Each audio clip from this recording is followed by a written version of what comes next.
Welcome to DubLife Diaries, the podcast where passion meets the open road. I'm Joe Person, your host and also a lifelong dubber. Buckle up because this ride is just beginning. This podcast is sponsored by Volksmania magazine. Good times, great cars, awesome Volksmaniacs. Visit Volksmania.com to learn more about this class-leading VW magazine. All right. Welcome back to DubLife Diaries. Today's guest is a promoter. He's a hardcore VW enthusiast, and he is the founder of Bug Invasion. This one's going to be one of those stories where cars saved a life, where communities rewrote the future, and where sobriety kind of changed everything. Our guest today is Colton Bugman Williams. Welcome to DubLife Diaries. Thank you, Joe. You are welcome, brother. You are so welcome. This is going to be a good one, man. I think this one's I'm excited. Probably touch the heartstrings of a lot of folks. I really appreciate your willingness to come on, man. Thank you. Before we get going, just too deep into it, I do want to give a shout out to a couple sponsors you guys know already. First up on the list is Volksmania magazine. You guys know how I feel. I feel these guys are the flyest VW magazine on the face of the planet, and you know why. It's the people. It's not just the quality of the pages, which, by the way, pretty dope as well. The quality is there. You guys can check them out, Volksmania.com. Use DubLife10, DUBLIFE, the number 10 at checkout. You'll get 10% off of your first subscription issue. This is U.S. subscribers only. How cool is it that I got to say that? That's awesome.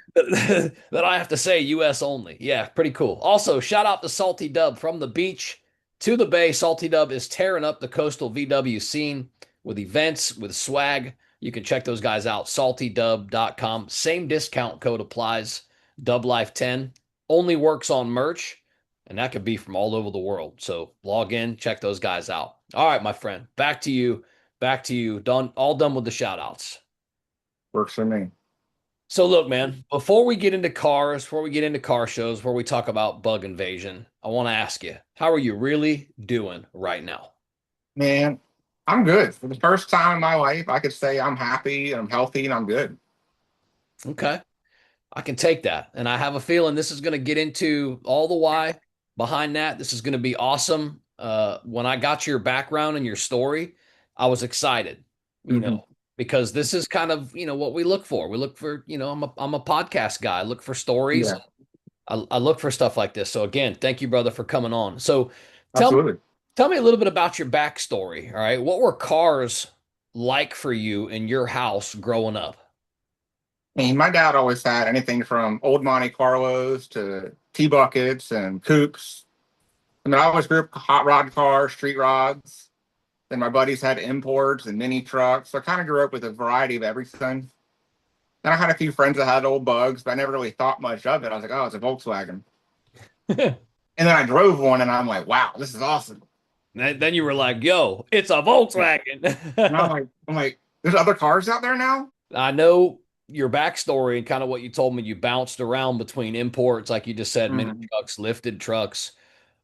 In your childhood, more or less, when you were, getting into cars and the car scene, what were you really searching for back then? I always wanted a muscle car starting up, but it's not, logical for a 16-year-old. You want something safe and reliable. And everybody knows carburetors aren't the most reliable cars. But so I got a Chevy Cobalt. My parents thought it'd be safe, and then I ended up souping it up in a nitrous, running on E85 and all kinds of crazy stuff. Wow. And I got in more trouble than I should have had. It kind of went downhill from there, and then I got a lifted Tahoe and kind of just changed it up over the years. And then I finally got my first Volkswagen, and then it's been downhill from there. Right on. Now, cars, when you were growing up, what did they feel like for you? Was it an escape? Was it a hobby? No, I mean, it was a hobby because it was the same thing. My dad grew up hanging out at the local spot, So I was like, oh, I kind of want to be like my dad, like every boy does. And then I would always go to the car shows with him, the local car meets with him. And then I kind of so I always say, like, I get along with the older people better than I do people my own age because that's what I grew up around. And they're more interesting. They have better stories, and they don't want to just get shit faced all the time and do stupid stuff. Right. Which I can appreciate because I don't either. Maybe at one point in my life, but Yeah. again, not about me. It's all about you. So early on, then, did you feel like, with through cars or through the car community, did you feel like you had fit in anywhere, or was this kind of your spot with the older guys with that scene? I always felt that I fit in with the older crowd, but then once I got into like the imports and stuff, started hanging out with around people my own age, I was like, okay, I'm kind of feel out of place. Like, and I kind of felt like, all right, this isn't me. Like, this isn't what I'm interested in. Like, I want an old car, but I can't afford an old car, and I can't afford to build an old car. And as I got older, I was like, okay, I'll start putting money here, start putting money here, and eventually, I mean, I still don't have the money to build a car, but I don't think anybody does. But no, it's just kind of just like I needed to find my place just to fit in with the right group that wasn't going to get me into too much trouble. And that's where it came with the Volkswagen. It's just like a whole different world. I was considered myself like a hot rodder, and when I first got my Volkswagen, I was like, "Oh, I'm not a Volkswagen guy. I'm going to park with the hot rods." And around the Volkswagen guys, and I'm like, "Wow, so these people are awesome." You had mentioned kind of early on that you kind of felt like you didn't really belong in a lot of areas, I guess in your youth. Uh, Mm. kind of saying that. How early did you start to feel like you did or you didn't belong in any of these scenes? I mean, honestly, it was like probably like elementary school. I mean, because I was always the odd kid out. I was the pale kid with red hair, and I never felt like I really fit in. I was bullied my whole life, and then even in early years as an adult, I still kept getting bullied. I'm like, wow, is this ever going to stop? Wow. And then I finally just found my right group and the right people, and just kind of stuck with it.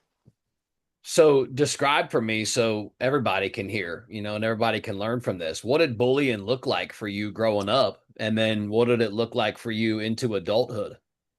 I mean, growing up, it was depressing. It didn't make me want to go to school. So I mean, when I was at school, I didn't want to do anything. And it was also the fact like school wasn't interesting for me because it was I knew what I wanted to do in life. And then it just got to the point where I was like, it's never going to stop. School doesn't want to do anything about it. I don't want to get in trouble by taking care of it myself. So it's kind of just like just deal with it and hope it gets better. And then I was always told, maybe bullies will leave you alone if you laugh with them. Tried that, and it never really worked. I had somebody recently say, what advice could you give to somebody that's being bullied? I'm like, teach them to fight. Wow. You I'm hear like, that that's a lot. really You hear that like a that's lot. really the only answer nowadays is just you got to defend yourself. Like, say, look, you're not going to mess with me. Right. You take a stand. So my son is into a lot of MMA, and through him Mhm. growing up through MMA, I've always been kind of an MMA fan. And you hear a lot of the pro fighters, they say that type of stuff, right? They say Mhm. they got bullied when they were young, etc. Always kind of the oddball, and they talk about that, right? A lot. They talk about, look, if you're going to get bullied and picked on, you better learn how to fight, right? Exactly. And then they become UFC champions, etc. So pretty cool. But tell me, in your youth, how did it end up kind of shaping how you would see yourself? I mean, I saw myself, I pretty much took what they said to heart. I was like, I'm the weirdo. I'm the kid with the red hair. I'm the kid with pale skin. And then I ended up, as I got older, I covered myself with tattoos. I was like, well, if you can't see the pale skin, then it's not really there. I'll cut deep on this one, I'm sure, but you openly shared with me that you had contemplated taking your life multiple times when you were young. Mm. What goes through somebody's head when, to even admit that, to say that, and then to say multiple times? What goes through your head during those moments? It's kind of just like you get, you bottle everything up so much, especially if you don't talk to anybody about it. You bottle it up and it just kind of feels like there's no exit from it. It's not going to get better. It's not going to get better. So if like the only really outcome is just to end it. And Mm. you feel like everything will get better. Like your family will be happier because they don't have to deal with you being depressed. They don't have to worry anymore. And that way everybody can just go back to living their life. So looking back on it now, what do you wish maybe someone would have said to you back then about that topic? Honestly, I don't know. I mean, because there's not really, I don't think if anybody said anything, I don't think it would have changed because I wouldn't affect what was going on in life. It's not like my home life, my family life was perfect. I wouldn't change a thing. I grew up, I had every toy I ever wanted, every go-kart, dirt bike. Family life was perfect, but as soon as I left the house, I didn't want to do anything. So it was just like, okay, like I'm gonna get pushed around, I'm gonna get kicked, I'm gonna get bullied, like, Dang. but I mean, other than bullying, I mean, I had a pretty good childhood. I'm very thankful for that. So how old were you when alcohol entered the picture for you? Like I started really drinking when I was 18. I would go to parties with friends. And then I never really got out of hand until like COVID hit. Even as when I turned 21, I wasn't a huge drinker. I was more of a social drinker. And then COVID hit, and it was just kind of like, what do I do? I wasn't working at the time, so I just sat around and drank all day. And then it turned from there, I mean, because it was just beers. I was like, okay, I'm fine. Like I'm casual. I can probably shouldn't have been driving, but I mean, I would go out, run my errands, have a beer on the cup holder, and didn't really think much of it. And then as time went on, my depression kind of came back through, and I was like, okay, like just drown my feelings with beer. And then it got worse and worse. So I started picking up vodka, and that's when it really turned downhill. I was drinking vodka out of Sprite bottles, same thing, have a Sprite bottle full of vodka, water bottle full of vodka, and just drink it throughout the day. And were you numbing something at this point, or was it just survival at this point? I mean, it was kind of a mixture of both. So I felt like if I numbed the pain, that it wouldn't be there. It was a mixture of numbing physical pain and mental pain. I've had knee issues for as long as I can remember. And because I'm so young, doctors don't want to treat it. And there's no way to really treat it. So I was kind of numbing that pain as well as all the mental pain from just being in debt, being depressed, and everything else that goes on in life. Yeah, it stacks up. And then on top of that, enter COVID. That wasn't easy for any of us to deal with, Yeah. you know, between vaccinations and masks and travel and or not. I was teaching classes in Texas back then, Hmm. and I remember when well, number one, there was a lot of students that didn't want to travel. But if I did Yeah. get lucky enough to get the very few students that did want to travel, Texas had laws where I had to, through the, education, I had to take Hmm. their temperature. I had to, do stuff Yeah. in class every morning and make sure that we weren't, having a super spreader event. It was like it was Exactly. it was wild, man. It was wild. But again, not about me. Hmm. So at what moment or what point did you realize maybe, this might not be the path. This is killing me. Honestly, so, I mean, I'm 32, and I really kind of noticed. So I always used to say, like, I hated the question, where do you see yourself in 5 years? Especially when they said it in high school, like, oh, like, probably dead. Damn, that's And heavy. then, I mean, 'cause I always knew, like, I want to work on cars, I want to work for the family business. And then I always had this idea in my head that I wasn't going to make it to 30. And that's kind of when my life went downhill, was 29 to 30. And I had started bartending, so it made it easier to get alcohol and Access. everything else that goes with alcohol. Yeah. And then it just kind of to the point where I just kept drinking and drinking until that one day I just kind of had my full mental blow up and ended up running through the woods and jumped out of my truck and just ran through the woods. And I was like, all right, this is where I end it all. And finally, I kind of took a minute to breathe and kind of got clear headed. I came home and the police are waiting for me and said, look, I said, you have options. You go to the hospital or you go to rehab. They're like, or if you really want to argue this, you can go to jail. And I'm like, well, in my head, I'm like, well, where's the better food? And I'm like, so they said, I said, what is my really best option? And in my head, I knew I needed the help. I didn't know if I was willing to accept it. 'Cause I always heard, I said, oh, like, why wouldn't I go to a hospital? Because the place I ended up going is a crisis center, which is a rehab and a center for people that are trying to take their lives. And then I ended up going, I was like, all right, well, I'll try that place. So I heard what the hospital psych ward looks like, and I don't want to do that. So I went to going to the center, and it was peer based. So everybody that worked there, besides the doctor, was a recovering addict or a suicide survivor or a relative of somebody that took their life. So Wow. see, I felt like they were able to relate to me versus saying like, oh, like I read on the internet, this is what you should do, or I read in a book, this is what you need to do. They said, well, this is what worked for me, or this is what worked for my family member.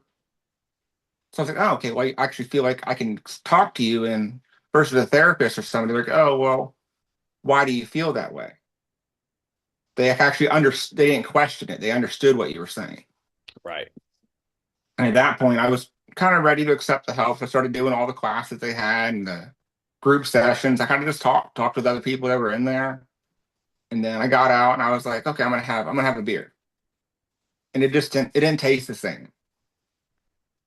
I got out, I drank the beer, I'm like, this doesn't taste the same.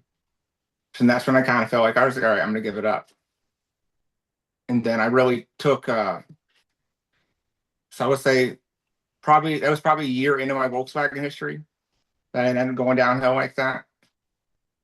And then I reached out. That's when I reached out to Dino and I reached out to Jack, and we started the show. Yeah. So we're here. Let's switch gears. And thank you for sharing some of those Yeah, dark times with me absolutely. in your childhood and then even into adulthood. So 4 years ago, you went to your first Volkswagen show. Mhm. What So it made would you have been bug out, whatever it was, 85. okay? And it's sad to say that the way that it was run from 85 to whatever 87, it's sad what happened to it because Wes Stager, the guy that started it all, was a good guy. People have mixed feelings about him, but I mean, I've known him a long time, and I always felt he was a great guy. And then that's kind of when I went to bug out, I was like, this isn't what I remember it being. And it felt like a scam. And when I pushed my car wasn't running at the time, I literally pushed off the trailer and wherever it landed is where I set up the show area. And then and that's when I met Jack and he was sitting next to me. So I talked to him and his wife and kind of just kept in touch. I ran into a few other shows and then when I started the show, Jack was kind of helping me with the outreach, planning it and promoting it. And he was asking, he's like, how long have you been in the Volkswagens? I was like, when I met you. He's like, you mean like a year ago? I'm like, yeah.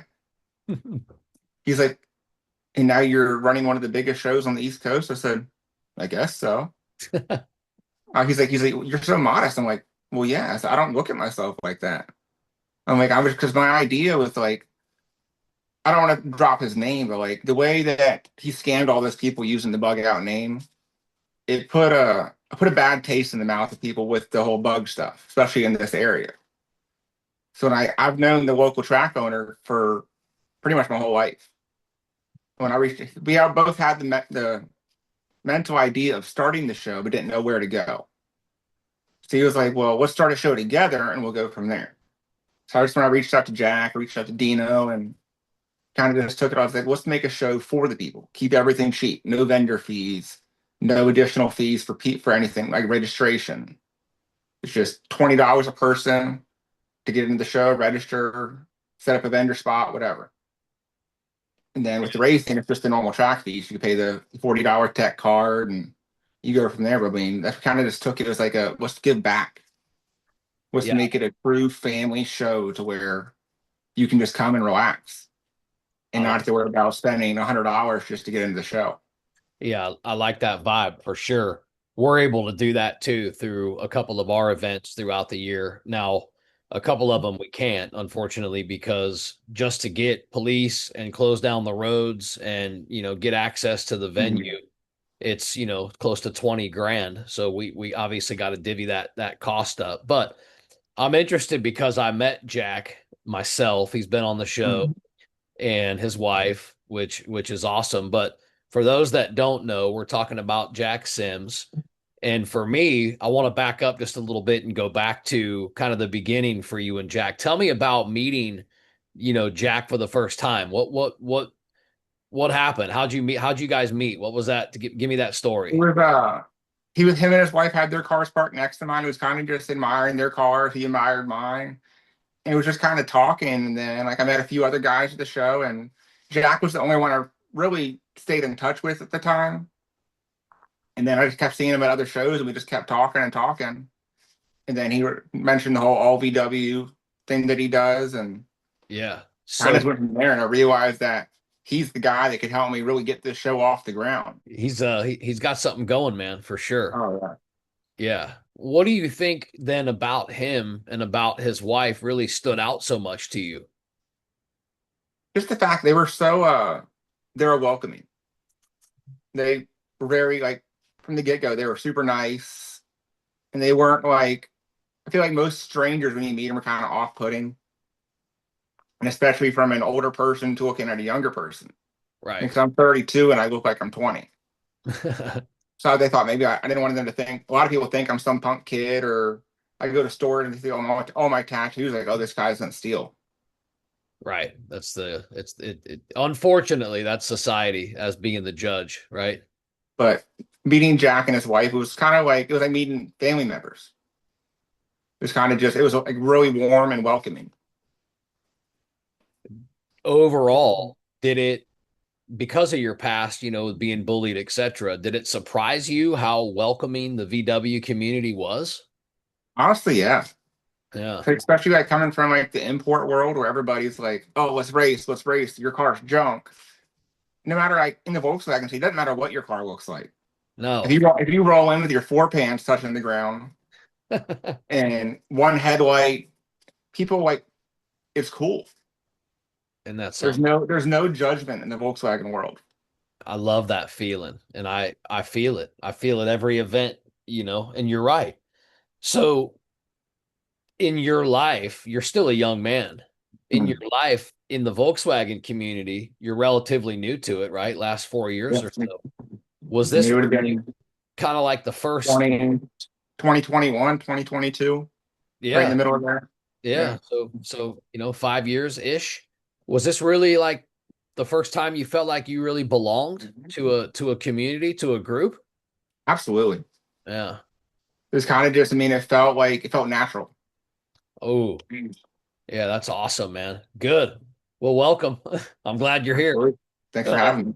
so talk to me about like how'd you come up with an idea then for maybe starting your own show? When did that idea first kind of hit you? Well, so when I was growing up, my dad was in a local car club and he kind of helped run the yearly show they did. And I saw kind of what went into it. So I kind of had an idea of how to do it. And then once I saw kind of how Bug Out went down, I always heard stories of how Bug Out was back in the day. So I was like, what if we kind of just start our own show with a different name but have the same idea, but go off the old school guideline?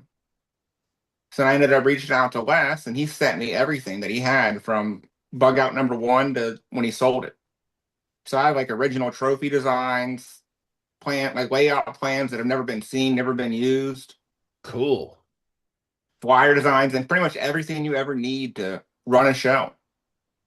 So kind of went off of that and just kind of I was like, I want awards that are different. I don't want to be the same, have plaques or give away the same awards that every other show does. I want to stand out. Yeah. And that's all we do. We do these custom license plates, and every show is a different layout. So like we kind of try to go off the Virginia antique license plate style. The first one was blue and white or blue and yellow, and then went to silver. The first one is silver and black, not really off the Virginia, but kind of in the same idea. Now, I know you had said in your backstory that when you had this idea to, to start promoting this thing that you had reached out to Jack first. Hmm. What advice did he give you early on? It's a lot of work. He said it's a lot of work. He said just be honest, be yourself. He said just as long as you're honest and you're open to people. He said and you don't try to do any scummy stuff. He said people will support it. Yeah, I think that's probably sound advice. What's the hardest part for you in promotion currently? Sponsorship. Yeah, amen. Took the word right off the front of my tongue here. It's not it's Hardest not part the for me. talking to people, it's the asking for money or asking for raffle items. I've never been good with asking for help in general. Yeah, I well, haven't reached out to somebody who we're runs men, a company or has 10 times more money than I have. right? Because anybody knows rich people don't want to give up their money. It kind of, there's also this thing with like, and I feel this way even as I'm 48, I got 5 kids. I feel like people look at me and they're like, "No, man, that's your hobby. Like, go do your thing. That's cool. Like, don't bother me with it." But like, it's a platform, for exactly. local business owners, etc., to really to put on for their community. And then this Volkswagen community is very large in my area, and these local companies that support us, like they get put in the spotlight, man. And Mhm.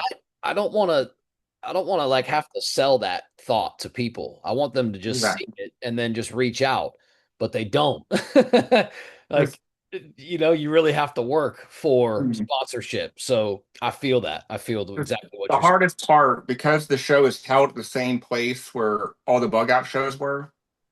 People think that secretly the guy that ran the bug out and ran it down is behind the scenes pulling strings. Ah, So it's got it. kind of like dealing with the fact of like trying to get out there that we're a different show, we're a new name, new people, and we're properly run. So certain companies are like, "Oh, isn't this the same show?" I'm like, "No, it's a different show, different people. Like we don't have any LLC things or anything. We're just kind of just a group of guys, true Volkswagen enthusiasts putting a show on."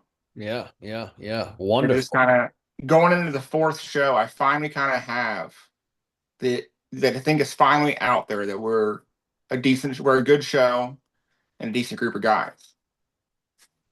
I'm The gonna, show fact of trying to ask for help, ask for money. yeah, Like I have a few sponsors that come back every year, and they're big, huge helps.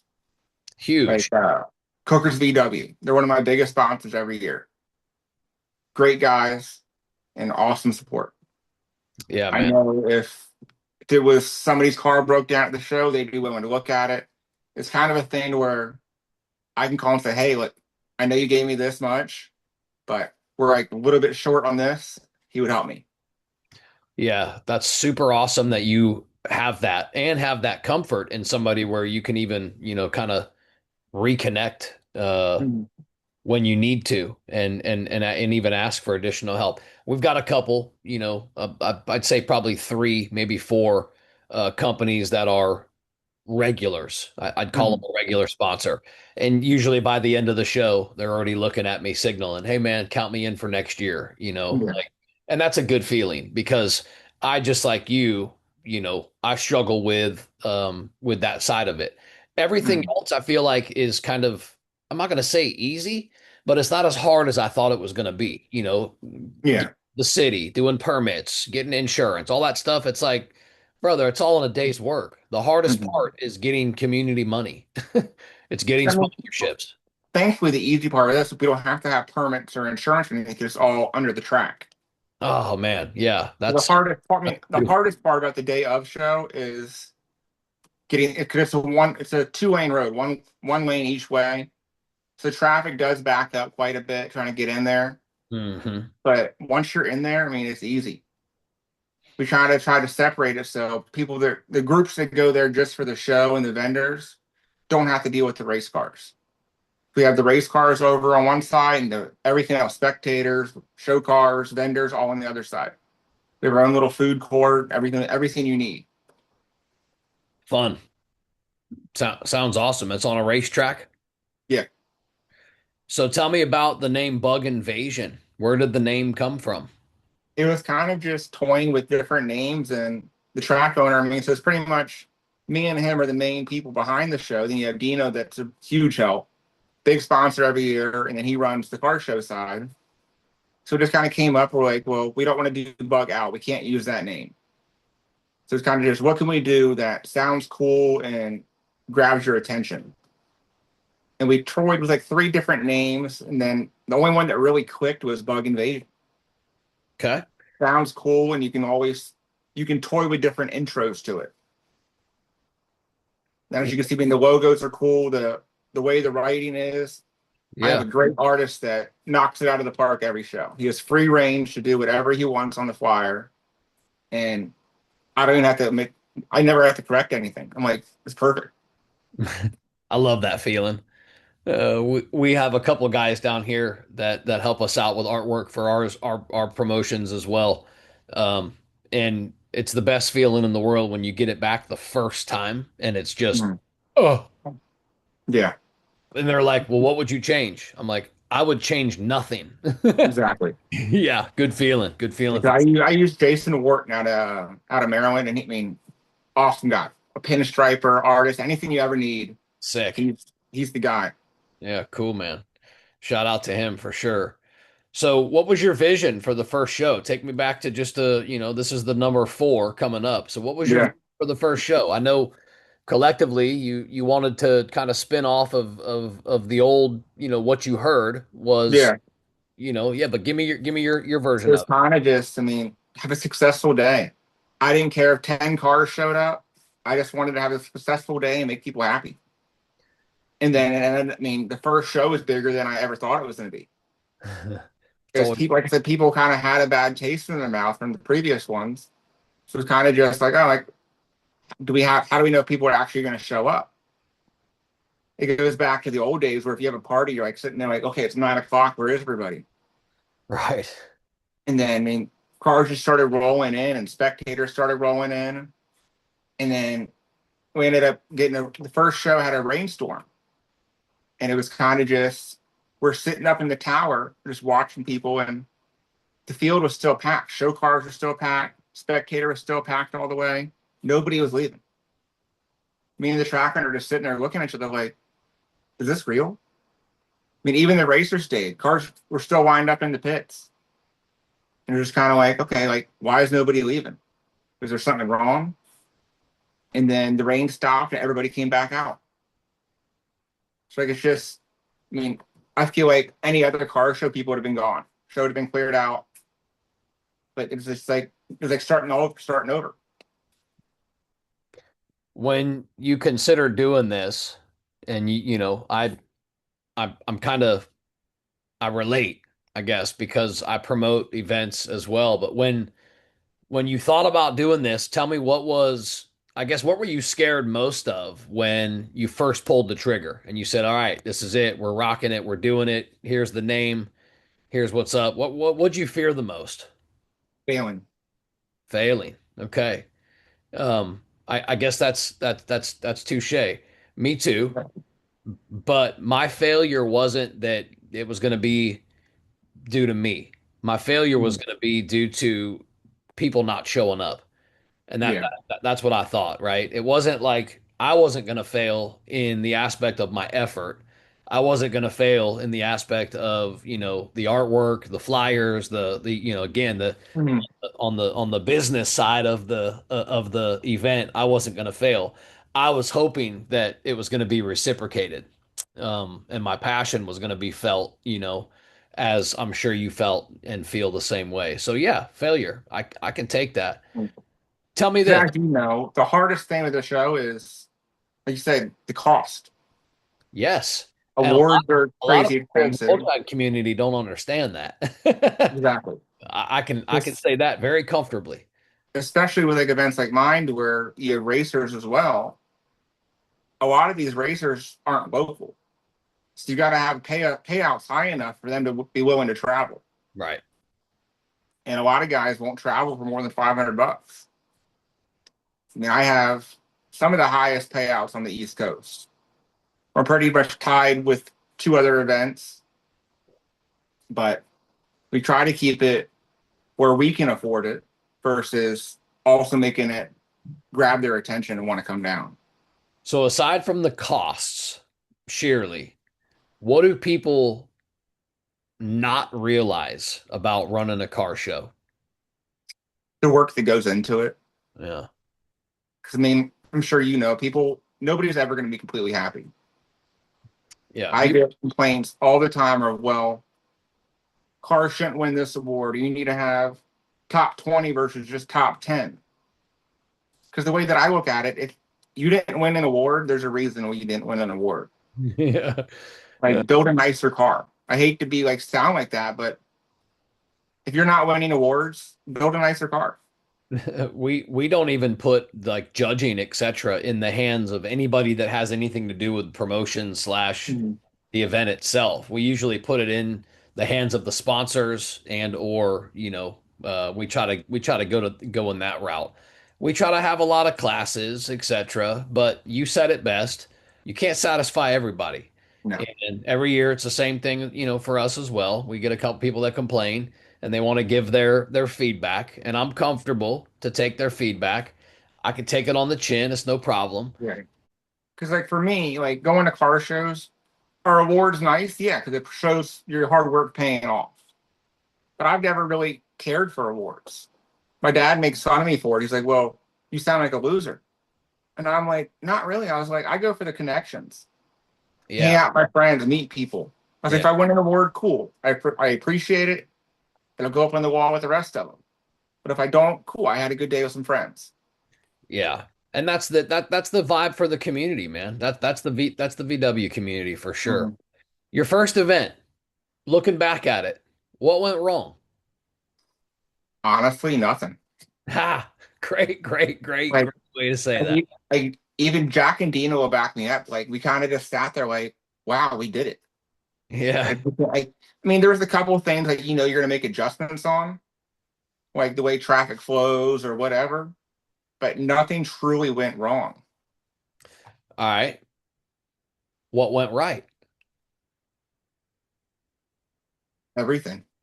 I mean, to keep it short, I mean everything. And that's where you get the motivation to say, all right, man, like, what's up? When's the next one? When are we doing this again? Right? I mean, I know in my that's head, I kind of thought fun. like maybe this will be a one and done thing, and then it kind of just like up to the tracker, and I was like, "Are we doing this next year?" He said, "Yeah, let's do it again." So I want to congratulate you because I also noticed in your past and when you sent me your information that you had mentioned that you're 3 years sober. Mhm. February 25th. Yeah, man. I gotta congratulate you there. Tell me what sobriety means to you at this point in your life. I mean, at this point in my life, honestly, like I don't think about it much. Like the first like 6 months to a year were the hardest. Because I mean, especially in the dating scene, everything is like, "Oh, let's go to a brewery, let's go to a bar and have a drink." Right. Like, well, I can't really do that, and it's just like people feel awkward drinking around you. So especially like same thing with friends. People are like, "Oh, well, I don't want to like make you uncomfortable." I'm like, "I'm fine." Like maybe six, like when I was in the first 6 months to a year, yeah, I was uncomfortable. I didn't go out. I mean, now I'm like, yeah, like do whatever. Like it doesn't affect me. Like I have my sodas, I have my water. Like I'm fine.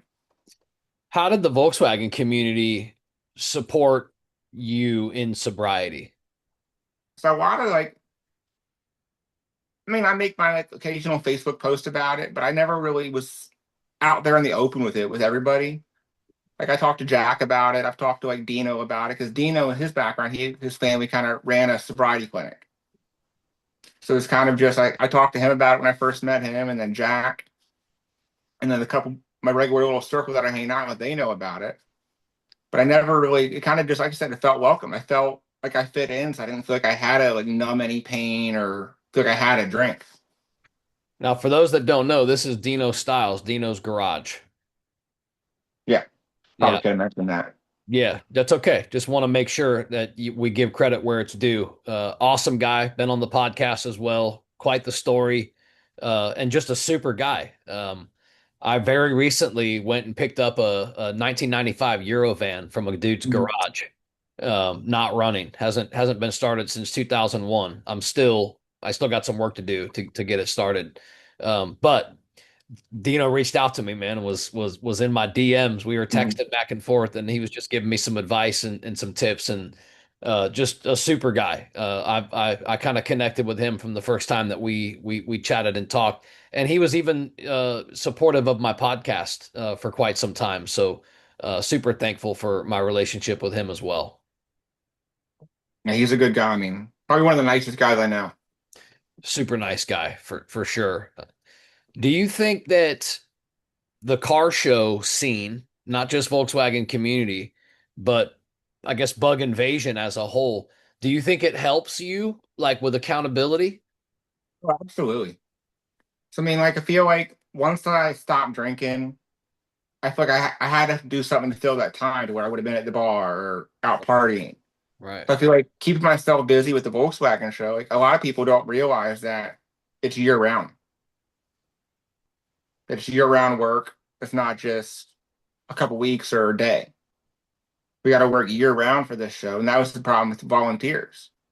Like, well, I need somebody to talk to this person, or I need somebody to do outreach. And I can't do it all myself. And then it got to the point where like, all right, well, this person doesn't really want to help, or it's too much for this person. And it wasn't the fact, like, I understand everybody has a life, they have kids, a job, because I'm not trying to take away from that. But I need somebody who's willing to take this show to the next level and wants to be there, not just to be there for the get recognition for it. Yeah, I want people that want to be a part of this.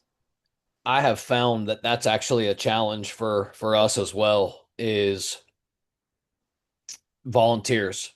We do have Mhm. some, that come and that help and support us with the shows, but we want we want more, and we want to be in more areas. And through Salty Dub, we want to set up at all the shows, locally, and we want to Mhm. support them, and we want to sponsor them, and we want to be, as supportive to the Volkswagen community as everybody is as supportive to us when they come to our shows.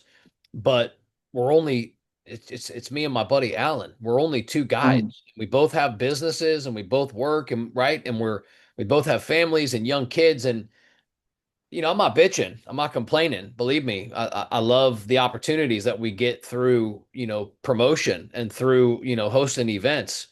But I'm gonna agree with you in it's hard to find people that can stay committed all throughout the year. Mhm. We only do 4 events, but it's a year-round effort. You're planning for a show with 200 to 300 cars, 300 to 400 cars. You're planning for that 6 months out. You're getting Yeah. sponsorships, right? And so it wraps up 4 weeks later. You kind of wake up from the effect, like the wake of after the show, and the picture, Mhm.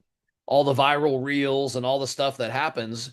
And you finally kind of, the dust settles and you're like, holy shit, we got to start planning again. Yeah. Yeah. Because sometimes I forgot about it. Like I'm like, oh crap, we're in March, April. Like I gotta start planning. Yeah. Crazy. Mhm. I try to like not plan too far ahead, 'cause especially like in the previous year, a lot of people can't say like, oh, I can't start sponsorships until January. But the easiest thing, like I feel like asking for raffle items are a lot easier than asking for money. Yeah. Money would be great because it could help the track and myself not have to put out so much money. Right. But I mean, because sponsor like sending raffle items, they can write that off. Like I have like MST, they're a new sponsor for this year, Nice. and they sent this really cool like two pulleys bolted together with a clock in the center. And I mean, it's probably the coolest thing I've ever seen. And then like Pat Downs, he's another big sponsor. He sends a couple of distributors for every show to raffle off, and it's awesome. And I use his products and everything, whether Yeah. I'm building a engine for a customer or building engines for myself. It always has a Pat Downs engine kit on it. Awesome, man. So I'm curious to hear from your perspective how different your mindset is now, 3 years sober, versus, what your mindset was like 5 years ago, say. I know you said Yeah, earlier you don't like when people say or you didn't like when people said yeah. where you see yourself in 5 years. Looking back now that you're 3 years past it, what was your mindset like, 5 years ago compared to what it's like today? I mean, 5 years ago, I mean, it was pretty much like, okay, like this, I'm gonna end it. Like, let's just get it over with. But it was also the point like where I can't do it to my family, but at the same time, like I can't keep living like this. And now I was like not only starting the show, but finding the right group of friends that aren't going to get me in trouble or aren't going to keep pushing me towards the wrong path. I'm just feeling like I feel happy. I feel like normal. Yeah. You found your place. Yeah, exactly. Yeah. If you had to summarize it, what keeps you grounded most now? Volkswagens. I mean, because keeping myself busy doesn't give me time to sit there and think about it. So let's talk about upcoming dates then for Bug Invasion. So Mhm. can make sure that we put some dates out there. We got May 24th coming up, and then September 6th. Yeah. Tell me what you're most excited about for this next show. Honestly, just seeing everybody. I It's about mean, the connection. shows, we kind of have our rhythm now to where Dino just runs his side, I run my side, and I kind of just like, I'll bounce back and forth throughout the day and just check in, see everything. But I mean, we kind of have our rhythms. I mean, it's just kind of just socializing at this point. Seeing those people that we haven't seen all year or having a successful day. So when me and Alan do our shows, we're adamant that we do a whole bunch of work leading up to it, but like day of, we don't really want to do much because we want Mhm. to enjoy, kind of like the fruits of our labor. We want to enjoy, we want to see everybody. Same thing for us. We want to connect. We want to, be there and enjoy the time with all the other, folks that show up. So yeah, man, I vibe with that. Looking into the future for Bug Invasion, what's the long-term vision? Are we trying to get bigger? Are we doing more locations? Are we staying grassroots? What are your thoughts? I want to stay kind of grassroots, keep it at the same place as long as possible. I mean, we kind of have our rhythm. Like we know how everything's gonna be laid out versus having to replan everything to start fresh. So it's kind of just like definitely want to get bigger, and if we can make more room, better. If we can find if it comes to the point where we have to find another venue, I want to find somewhere it kind of has the same feeling, the same vibe. Okay. 'Cause I don't want to change it from a racetrack to a high school parking lot. Like I want to be able to keep the races going, kind of have everything going on. Can we even try to like include the younger kids? We do a Power Wheels race between time trials and eliminations where kids are racing their Power Wheels on the actual track using the Christmas tree and everything. Oh, that's cool, man. Goes to the 60 foot, and I mean, it's the cutest thing ever. I So bet. like, we can make them feel included, and they actually feel like they're out there racing like their dad or their grandparents, Yeah. and That's it's awesome, awesome. bro. That's super I cool. had a kid the last event. Family's big time racers, have been racing their whole lives. Volkswagen enthusiasts. Little kid came up to the starting line, and they're supposed to stop at the 60 foot. I was standing right there with the flag. Kid just kept going all the way past the 8th mile mark, and I'm chasing behind him the whole time, yelling, "Stop! Stop!" And he just kept going. And then he finally stops, and he looks up at me like, "Did I win?" I'm like, "Yeah, you won, but I'm out of breath." Yeah, that's awesome, man. When people leave your event, what is it that you hope that they feel? Like it was a success. Like they had like a good day. Like they had fun. Like it was just it wasn't didn't feel like they didn't feel bored. I try to keep like good music going and the raffle. People kind of keep people interested with the Yeah, rate between racing and the power wheel stuff. yeah. Try to keep something going different all the time. Trying to add new activities every event and just Have a try to keep it fresh so it doesn't feel like the same thing every time. right. But that there's a balance there. And I've kind of noticed that balance actually exists. And here's what I mean. A lot of the Volkswagen community, especially the older folks, they're okay with showing up, setting up, their Mhm. little kind of campsite slash area. They're okay with setting up, they're okay with chilling. They don't Mhm. need, it's like when we try to do something every hour or every 45 minutes or every 30 minutes and we try to make it eventful, that's actually when we've gotten some complaints in the past Yeah. where people are like, yo, slow down, bro. It's you Mhm. guys are trying to do too much. What's the point? You're like, if I didn't do anything, you were going to complain that we didn't do enough. I mean, 'cause besides the awards, like I was saying, and the other complaint we get is because our shows in the grass. Bug out held it all, the race cars and the show cars and the vendors all on the asphalt, and like it was too compacted and it was dangerous. You had little kids running around with race cars trying to warm up their cars. Right. It was just kind of the point where I was like, well, if I separate everything, then we don't have to worry about people getting hit and kind of just keep it separate so everybody has their own little area and they can spread out more. So we get the big complaint because it's grass and it's gravel going into it. Like, oh, I don't want to drive my show car through gravel. I'm like, well, then don't come. Like if like they're at the end of the day, they're cars. Yes, we want to keep them clean. We want to keep them nice. Right. But I mean, it's 15 feet of gravel, Yeah. and It's like, I'm like, it's not going to change your life. It's not going to ruin your day. yeah. Like I'll take my bug through the mud. Like it doesn't bother me.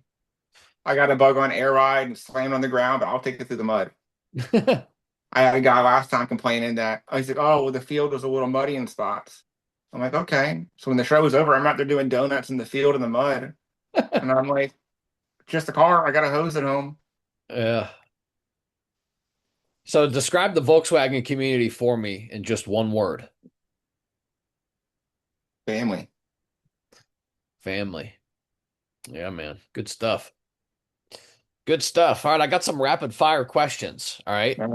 These are questions that demand a fast response. However, I don't want to stop you if a story comes out of them. All right. So if a story comes of any of these thoughts, so be it. Mhm. Let's rock with it. You ready? Yeah. All right. Favorite VW body style? Split window bug. Okay. Split window bug. Just it's a cool look. It Kind of sure. goes back to the whole like classic Corvette split windows and stuff, the old hot rods. Yeah. And The it's dash, just a whole different look. the dash is sick too. Exactly. Yeah. Yeah. Pick one and one only. Air cooled or water cooled? Air cooled. All right. Best show memory so far. Mm, I don't know, honestly. It's just having a good day, like having a success. I'll Like give you a everything. recent one. There's so many good memories with these shows. Like it's hard to just pick just one. I'm gonna give you a recent memory from our one of our last shows that stands out to me, and I'm just sharing this because when I asked you the question, I thought, how would I answer this if somebody asked me? And then it came to my mind, so I'm gonna share it with you.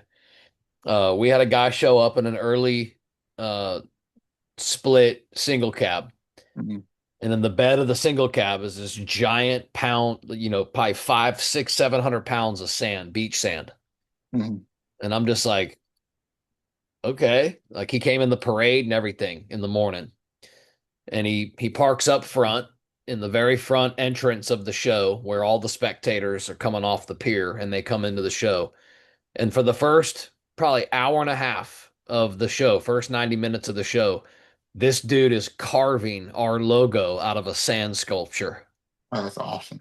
And dude, it was sick. This guy is a master artist in sculpting sand, and he's spraying whatever it is, glue or whatever Yeah. it is to form it. But he makes V Dubs on the pier just the sickest logo out of this giant, 3.5 foot Mhm. tall, 5, 6, 7 feet wide. That anyway, that's gonna be my favorite That's memory. awesome. My I mean, favorite. if I had to pick just one, it's probably chasing that kid down the track. I Yeah. mean, the people in the stands are yelling and clapping. I'm like, why are you clapping? I'm like, I'm out of breath. That sounds awesome. All right, here's one for you that might go iffy because there might not be any hardest parts for you. But what's the hardest part of staying sober right now? Nothing. I mean, Yeah, that's I keep busy. So if yeah, I keep myself busy, so like I work all day and then I come home and I go to my buddy's garage. We have to work on Volkswagen to work on other side jobs. Just kind of keep ourselves busy. I come home, I eat dinner and go to bed. And then do the same thing the next day. yeah. I feel like, especially people that are trying to go through it themselves, Hmm. find an activity, find something that keeps you busy, whether it's going to the gym for hours on end or puzzles or whatever. Just find something to keep your mind busy. Give me one person that stands out that you can attest or that you can even credit for changing your life. My dad, What's his name? Daryl, Tim. he's been one of my biggest supporters from day one. Yeah. I know if I murder somebody right now and call him and say, Dad, I fucked up. Where are we putting the body, son? He would he might not do that, but he would try to help me the best that he could. Yeah, I don't know. I would do that either. But that's what I envisioned when you started painting that picture. That's awesome though, man. Shout out to your dad. Okay, how about this one? Dream show location. A bigger track, like a really like famous track like ZMAX Dragway or Las Vegas track, like just have the craziest Volkswagen event, four wide drags, something unique. Because like right now with like Bug Invasion, we're building a dirt drag strip. We're Ooh, going to try to be the first show in the country to have asphalt drags and dirt drags at the same event. So dude. have boom buggies and sand rails dragging one time, and then race cars going down the other track. Yeah. And Super. that's something me and Jack have been talking about since the beginning. It's Okay. just like we'd be the first. We've done all this research, and we can't find another show that's done it. I've never heard of one that does it. I know Bug Jam down here, you probably heard of it. Mm-hmm. They've got the dirt track, Mm-hmm. which is like a motocross track, Mm-hmm. but for cars. Uh, Yeah. so they got the buggies and the rails and everything on that track, but it's pretty intense, bro. It's pretty Mm-hmm. awesome. There's jumps and everything. Pretty crazy. Never seen a dirt track run a straightaway for a drag strip. That'd be pretty cool. Mm-hmm. Yeah, pretty cool. All right, how about this one? Maybe a story comes of this one. Worst burnout moment that you've had so far in the last 4 years as a promoter. Mm-hmm. I don't know.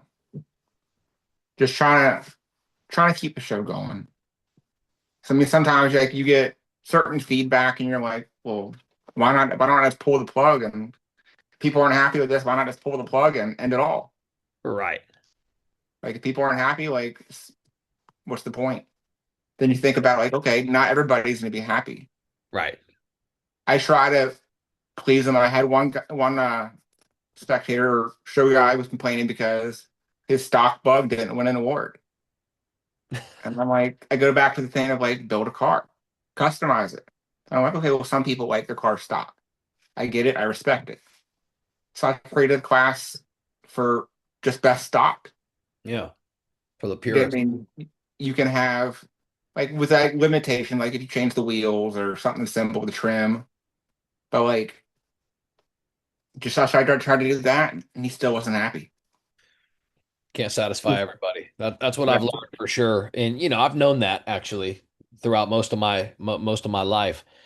But in then becoming a promoter, I've learned more that you really just can't satisfy everybody, so don't try. Hmm. Appease the masses, go with your gut, do what you think's cool because 90% of the time it is. Yeah. 'Cause guess what? Who else is doing it? No way. Okay. So winning already right there. All Hmm. right. Here's one Exactly. for you. What's one thing that the VW scene does better than any other car scene out there? It's all about family and helping each other. Whether it's making a Facebook post saying that you need this part right now, or if you need help with somebody, there's somebody everywhere that can help you. Versus if you're driving down the road in an old Camaro and you need this, you're like, oh, well, I don't know anything about that, or I don't have that. There's more Volkswagen people out there than you think there is. Amen And to that. like, I never realized how big the Volkswagen community truly was. I saw them on the roads. I'm like, oh, cool, but like, where are you going to find that? And Right. even AutoZone and local parts stores have more Volkswagen parts than I ever thought they would. Right. Give me one message that you would tell somebody who is struggling right now. Reach out, talk to somebody. Even if you're not willing to accept the help, talk to somebody. Just if you can get, if you, more you hold it in, the more it's going to hurt you in the long run. If you're willing to accept the help and you know you need the help, then perfect. Check yourself into a center, ask for help, call 911. Honestly, that's the easiest thing. Just call 911. Say, oh, I'm struggling. I don't know what I'm going to do. My mind's kind of going back and forth. Just talk to them. Even the suicide hotline. I mean, there's all kinds of ways that you can reach out and talk to somebody and get the help that you need. So talk to somebody. That's your message. Yeah. Yeah. What does belonging to you mean right now today? Just fitting in. Doesn't matter what you have in life, as long as you have those people that care about you and support you, that's all that matters. Even if you don't feel like you fit in, just find your people. They're out there, but they're not going to find you. You have to find them. Tell me where people can find you. Where can they find Bug Invasion? How can they support what you're building? Because I think it's important that community supports each other. Where can they find you? How can they support you? So Facebook, the Bug Invasion at Summer Duck, pop right up. Or you can go to the Summer Duck page. You can follow my personal page. We're always posting. It says The Bug Invasion? Yeah, The Bug Invasion at Summer Duck.